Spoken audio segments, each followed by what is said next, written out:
এটা কাট করে দিও। তো যাই হোক, আসসালামু আলাইকুম গাইস। দেখতেই পাচ্ছি একটা নওশাদ সিদ্দিকের বড় বিগ ফ্যান পেয়ে গেছি। তো এই ব্লগ ভিডিওটা শুরু করলাম এমন একটা জায়গা থেকে। এখানে তোমাদেরকে দেখাচ্ছে, এখানে দুটো পুকুর আছে, এই পাশে একটা আর এই এই পাশে একটা আছে, মানে দুটো। তো এই দুটো পুকুর কি বলে গো? 200 দিনের পুকুর বলে এটা আমাদের গুদিয়া মাঝারি পাড়ার।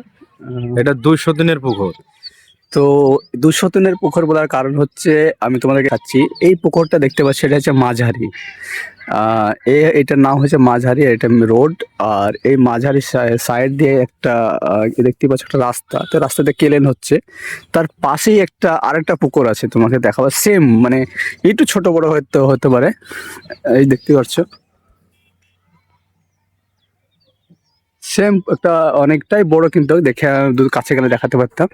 তো এই কারণে একে 200 দিনের পুকুর বলে অনেক দিন থেকে, 20 বছর বছর ধরে।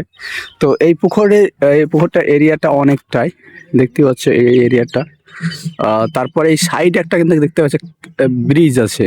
এই ব্রিজটা হচ্ছে একটা ক্লেন, এটা সিধা একদম ক্লেনটা যাচ্ছে, দিক দিয়ে যাচ্ছে। তো তো আমাদের এই গ্রামটা তোমাদেরকে দেখানোর চেষ্টা করলাম। তো এই এলাকায় বিগ ফ্যান একজন জন বলছিল নওশাদ সিদ্দিকের। এই কিন্তু নওশাদ সিদ্দিকের কথা বলে বলে কিন্তু ভাইরাল হয়ে গেল। দাদা এটা ভুল। আর যেহেতু এখন নওশাদ সিদ্দিকী, এদের ভিডিও প্রচুর পরিমাণে ভাইরাল চলছে। পশ্চিম বাংলায় যদি কোনো ব্র্যান্ড থাকে, নওশাদ সিদ্দিকী আছে, গর্ব করে বলতে পারি। তো তুমি নওশাদ সিদ্দিকী মানে পার্টি তুমি করো নাকি? হ্যাঁ, এখন আমি পার্টি করি না, তবে নওশাদ সিদ্দিকী ভাইজানকে ভালো লাগে। আগামী দিন নওশাদ সিদ্দিকী পার্টিতে যোগদান করেছি বা চুটিয়া পার্টি করতেও পারি, কারণ নওশাদ সিদ্দিকীর এখন রাজনীতি আমাকে পছন্দ। এখন তো হুমায়ুন কবিরও পার্টি তৈরি করেছে, তো সেটাই জয়েন কি করছো না কেন? হুমায়ুন কবিরের প্রতি আমাদের ভরসা নেই বলতে গেলেই চলে, কারণ তিনি মতলবের জন্য দল চেঞ্জ করে ফেলে। কখনো সিপিএম, কখনো কংগ্রেস, কখনো বিজেপি। আর এমন একটা নেতা যে আমরা গর্ব করে বলতে পারি, নওশাদ সিদ্দিকী ভাইজান, তিনার পার্টি যে নেতা আছে, এমন কোনো প্লেয়ার নাই যে তার নেতাকে কোনো টিএমসি বিজেপি যোগদান করাতে পারবে। কারণ যার রাজনীতি আইএসএফের করে, সে ইমানদার ভাবে করে।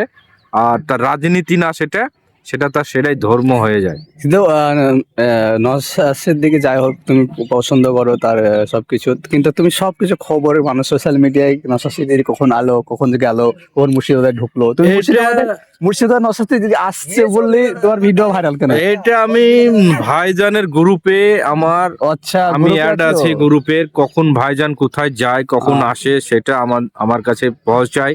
সেটা আমি মানুষের সঙ্গে তুলে ধরি, কারণ আমার তুলে ধরি ভাইজানের খবরটা, যে 5টা মানুষের জানুক ভাইজান কি করছে। আচ্ছা, তো যাই হোক, মুর্শিদাবাদে বাবরি মসজিদ হচ্ছে, আমি বুঝতে পারছি বাবরি মসজিদ হওয়ার জন্য হুমায়ুন কবিরকে সাপোর্ট করতে পারি, বাবরি মসজিদ তৈরি করছে, কিন্তু পার্টিতে জয়েন হতে হবে নেতা হিসাবে আমি হুমায়ুন কবিরকে সাপোর্ট করি না, কারণ তিনি গিরগিটির মতন রং চেঞ্জ করে দেয়। তো এখন বলা যাবে না কি করছে, কারণ টিএমসি থেকে তিনাকে সাসপেন্ড করেছে, কিন্তু তিনি এখনো রিজাইন দেয়নি কারণ এখনো তিনি খাতা কলমে টিএমসি নেতা হয়ে আছে। এমএলএ এখনো সে আছে। তবে হুমায়ুন কবিরকে আমরা তখনই ভালো বলতাম যদি সে পার্টি না করে আইএসএফ বা মিমে যদি যোগদান করত, তাহলে হুমায়ুন কবিরের পাশে জনতা সবসময় থাকতো, আরো বেশি থাকতো। আমি এটাই বলতে চাই হুমায়ুন কবির স্যারকে, যে আপনি যদি ভুল করেন, সব থেকে বড় ভুল করেছেন নিজের পার্টি তৈরি করে। আপনি কংগ্রেসে আসতে পারতেন, আইএসএফে আসতে পারতেন, বা মিমে যেতে পারতেন, আপনার সম্মানটা আরো বেশি থাকতো। যাই হোক, ভালো থাকো, সুস্থ থাকো, সবাই ভিডিও শেয়ার করো। গরিব আগ হয়ে তারপরে